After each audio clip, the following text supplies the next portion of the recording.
उस वक्त थे शायद ममून नदीम थे, हमराज एहसन थे, ये जलावत और खर आए थे।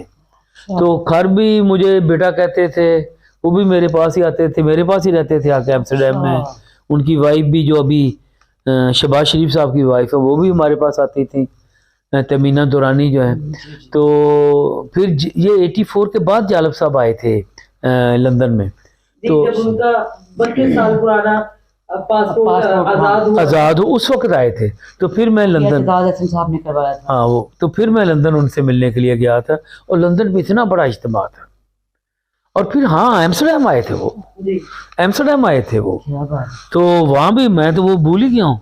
तो वहाँ हमने बड़ा उनका रिसेप्शन किया था, बहुत बड़ी वहाँ पे मीटिंग हुई थी, हाँ जालिब साहब के साथ। और वो अरशद अवान साहब हमारे दोस्त हैं, उन्होंने इनवाइट किया था। वो भी जलावतनी है बेचारे, मेरे पास ही थे, ठहरे थे अरशद। आपकी जलावतनी किस वजह से? मेरी जलावतनी थी कि मैंने 77 के आखिर में एक मजमून लिखा वीकली अल-फतह मैगजीन में, अच्छा, जो कराची से शाया होता था। तो मुस्तफ़ा जतोई और कौसर नियाजी ये दो पीपल्स पार्टी के लीडर थे। ये खुफिया जनरल चिश्ती से मिले। अच्छा, भुट्टो को गिरफ्तार किया जा चुका था, वो गिरफ्तार थे। तो जनरल चिश्ती ने इनको बुला के कहा कि हम भुट्टो को फांसी देना चाहते हैं, तो आप लोग हमारा साथ दें। तो जो स्टेनोग्राफर था जनरल चिश्ती का, वो मेरे गांव का था। उसने मुझे फ़ोन किया, ये पीपल्स पार्टी वाले बिक गए हैं और ये भुट्टो की फांसी की तैयारी कर रहे हैं। तो मैं कहा तुम चुप करके जो फैसलाबाद आ जाओ। मैं फैसलाबाद था। वहाँ पे मेरे दादाजी ने 1946 में डेली अखबार शुरू किया था।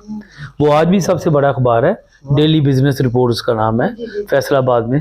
वो मेरे दादाजी ने शुरू किया था, डेली बिजनेस, डेली रिपोर्ट के नाम से अभी भी चलता है वो, मैंने देखा है। हाँ डेली रिपोर्ट है, वैसे है वो डेली बिजनेस रिपोर्ट है।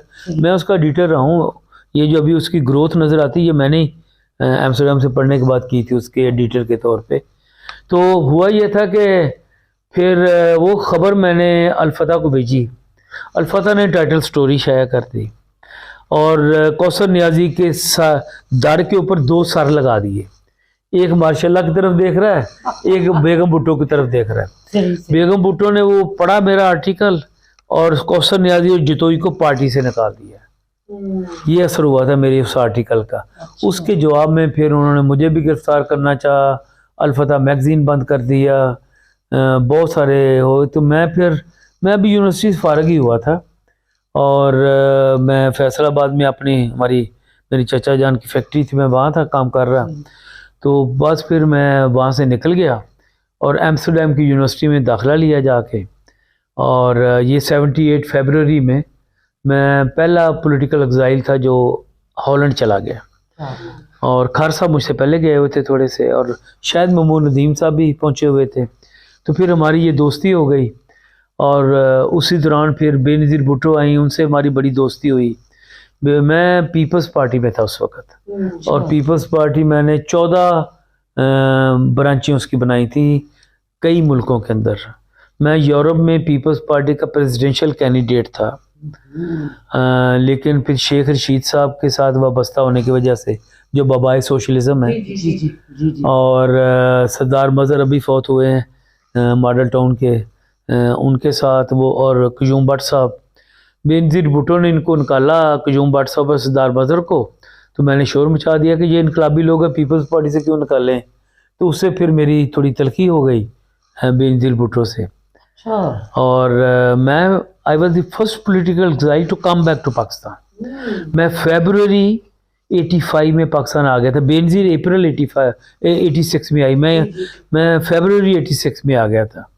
तो आने के बाद वो भी बड़ा वाक़या है कि बेनज़ीर भुट्टो का बड़ा इस्तकबाल था। मैं भी एयरपोर्ट पे था और हम सारे लोग इस्तकबाल कर रहे थे। फैसलाबाद में वो मेरे चचा के दोस्त के घर आई हुई थी। और मैं उस अखबार का एडिटर था उस वक्त, डेली बिजनेस रिपोर्ट का। अब मैं बेनज़ीर के सामने नहीं होना चाहता था, चूँकि जब मैं आया हूँ ना यूरोप से, मैं किसी को बता के नहीं आया था, और ख़ास तौर पे बेनज़ीर के साथ मेरे को अच्छे तलकात नहीं थे। अच्छा। तो मैं बाहर खड़ा, बड़ी भीड़ में खड़ा था कि बेनज़ीर की पिजेरो गुजरी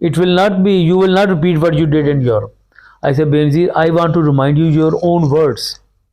You once told me very clearly that yes, you criticize me, but whenever I will fight with the Zia dictatorship, you will be on my side.